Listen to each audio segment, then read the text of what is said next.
જય હિન્દ, જય ઠાકર મિત્રો. આજે આપણે કોઈ ટોપિક નથી પણ એક મિત્રનો ક્વેશ્ચન હતો, એનો આપણે એક જવાબ દેવાનો છે. જે હમણાં કેમિકલ પ્લાન્ટમાં ઇન્ટરવ્યુ માટે ગયો હતો અને એને પૂછવામાં આવેલો હતો કે ડિલિવરી હોઝ હોય એને અંદર કેટલા લીટર પાણી માઈ શકે.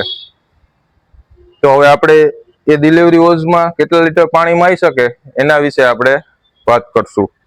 તો આપણે જોશું કે 15 metre hose, 30 metre delivery hose હોય એમાં કેટલા લીટર પાણી માઈ શકે. તો આપણે ફિમેલ કપલિંગનું જે ડિલિવરીની ફિમેલ કપલિંગથી લઈ અને મેલ કપલિંગ સુધી કેટલું પાણી માય તેના વિશે જોશું. તો કે ફિમેલ કપલિંગમાં બ્લેન્કેપ લગાડી અને પાણી ભરવામાં આવે તો કેટલું પાણી માય.